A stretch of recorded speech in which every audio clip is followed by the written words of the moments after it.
Hello guys, तो आज का जो हमारा क्वेश्चन है इसमें दे रखा है body is thrown horizontally from the top of a tower and strike the ground after 3 second at an angle of 45 degree with the horizontal, then find the height of the tower, the speed of projection of the body.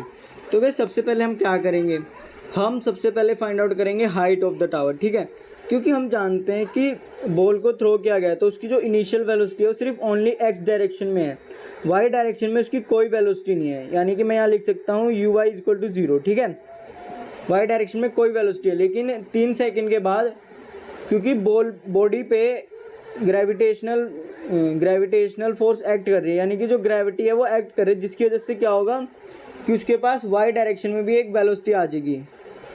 ठीक है, तो सबसे पहले हम क्या करेंगे, सबसे पहले हम फाइंड आउट करेंगे हाइट ऑफ द टावर, और उसके लिए हम मोशन की इस वाली इक्वेशन का यूज़ करेंगे, s equal to u t plus half a t square. और हम जानते हैं कि वाई डायरेक्शन में जो वेलोसिटी है 0 है, इसीलिए यहाँ पे हम u की जगह पुट करेंगे 0। टाइम हमें क्वेश्चन में दे रखा है 3 सेकेंड, a है यहाँ पे आएगा, यहाँ पे हम पुट कर देंगे एक्सीलरेशन ड्यू टू ग्रेविटी जो कि है g। और यहाँ इन्होंने ले रखा था गाइस क्वेश्चन में ही, सॉरी गाइस क्वेश्चन में नहीं, तो जो बुक है उसमें इन्होंने ले रखा है कि g की वैल्यू 9.8 मीटर पर सेकंड स्क्वायर, तो हम भी यहाँ पे g की वैल्यू लेंगे 9.8 मीटर पर सेकंड। तो यहाँ पे जो मोशन की डायरेक्शन है, यानी कि जो y कंपोनेंट की वेलोसिटी की डायरेक्शन है और ग्रेविटी की जो एक्ट करने की डायरेक्शन है वो दोनों सेम है, इसलिए यहाँ पे हम प्लस g लेंगे। ठीक है, तो अब आप देख सकते हैं यहाँ पे हमने वैल्यू पुट कर दी है, u की जगह पुट कर दिया 0, t की जगह पुट कर दिया 3, a की जगह पुट कर दिया 9.8 और t की जगह 3 पुट करके इसका स्क्वायर कर दिया। तो इस पूरे को सॉल्व करके जो s आ रहा है वो आ रहा है 44.1 मीटर है। तो ये है हाइट ऑफ द टावर। तो ये आ गया हमारे पास हाइट ऑफ द टावर। अब हम क्या करेंगे कि गाइस अब हम पहले ये कैलकुलेट करेंगे कि जो 3 सेकंड के बाद जो हमारा वी वाई होगा, ये फाइनल वेलोसिटी है वाई डायरेक्शन में, वो कितनी है। ये अगर हमें फाइंड आउट होगी तो हम क्या करेंगे, हम टोटल वेलोसिटी निकाल लेंगे। उसके लिए हम कौन सा फॉर्मूला यूज़ करेंगे, हम ये वाला फॉर्मूला यूज़ करेंगे, v y equal v sine theta. तो इससे जब हमें वी मिल जाएगा तो हमें एंगल तो क्वेश्चन में दे रखा है, तो मैं यहाँ से वी एक्स फाइंड आउट कर लूँगा, यानी कि एस डायरेक्शन में उस वक्त वेलोसिटी की वैल्यू कितनी होगी। तो उसके लिए हम ये वाला फॉर्मूला यूज़ करेंगे, v x is equal to v cos theta. तो हम जानते हैं कि जब इनिशियली बॉल को थ्रो किया गया था तो उसकी जो वेलोसिटी थी वो सिर्फ एक्स डायरेक्शन में थी, तो इसीलिए यहाँ से जो कैलकुलेट करके वी एक्स आएगा ना हमारा, वही होगा speed of projection of the body.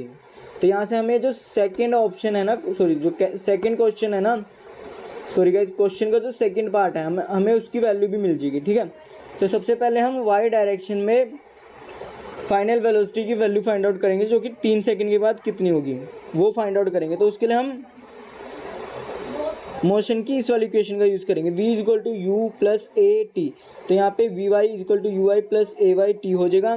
ये जो शो कर रहे हैं आप समझ सकते हैं क्या शो कर रहे हैं, फाइनल वी वाई शो कर रहा है कि जो फाइनल वेलोसिटी है वाई डायरेक्शन में वो कितनी है, यू वाई शो कर रहा है कि फाइनल इनिशियल वेलोसिटी है वाई डायरेक्शन में बॉडी की वो कितनी है, ए वाई शो कर रहा है acceleration due to gravity y direction में, और टी तो टाइम है। ठीक है, तो अब यहाँ पे हम सारी वैल्यूज पुट कर देंगे, यू आई की जगह पुट कर देंगे 0, क्योंकि हमें पता है कि जब बॉल को थ्रो किया गया तो जो वाई डायरेक्शन में है वहाँ उस वक्त वेलोसिटी पूरी 0 है। तो गाइस हम जानते हैं कि जब बॉल को इनिशियली थ्रो किया गया तो वाई डायरेक्शन में जो वेलोसिटी है वो 0 है, इसीलिए यहाँ यू आई की जगह हमने पुट कर दिया 0, ए वाई की जगह हमने पुट किया 9.8, टी की जगह पुट कर दिया 3। तो इस पूरे को सॉल्व करके जो हमारी फाइनल वेलोसिटी वाई डायरेक्शन में आ रही है वो आ रही है डाउनवर्ड में, और उसकी जो वैल्यू आ रही है वो आ रही है 29.4 मीटर पर सेकेंड। अब यहाँ से हमें वाई कंपोनेंट की वैल्यू मिल चुकी है जो कि 29.4 मीटर पर सेकेंड। तो यहाँ से अब हम टोटल वेलोसिटी निकाल लेंगे, क्योंकि हम जानते हैं कि बॉल कुछ अगर इस एंगल पे गिरी होगी बेस से, यानी कि ग्राउंड से, ये मान लेते थीटा, तो हमें ये वाला मिल चुका है वाई कंपोनेंट की हमें वैल्यू मिल चुकी है, यानी कि जो वेलोसिटी का वाई कंपोनेंट है ना, वाई डायरेक्शन में जो वेलोसिटी का कंपोनेंट है उसकी वैल्यू हमें मिल चुकी है। अब हम ये निकाल लेंगे क्योंकि हमें ये थीटा पता है जो कि है 45 डिग्री। तो हम ये वाले फॉर्मूले का यूज़ करेंगे, v y equal to v sine theta. V y की जगह पुट कर देंगे 29.4, वी को ऐसे ही रहने देंगे क्योंकि इसको तो हमें कैलकुलेट ही करना है।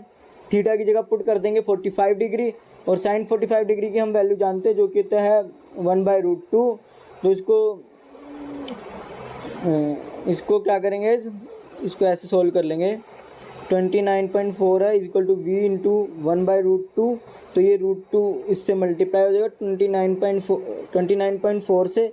तो आप देख सकते हैं कि जो यहाँ पे हमारा टोटल वेलोसिटी जो आ रही है वो आ रही है 29.4 इंटू √2 मीटर पर सेकेंड। अब हम क्या करेंगे, हमें v पता लग गया है तो मैं ये vx तो निकाल ही सकता हूँ। इसके लिए मैं ये वाला फॉर्मूला यूज़ करूँगा, vx equal to v cos theta.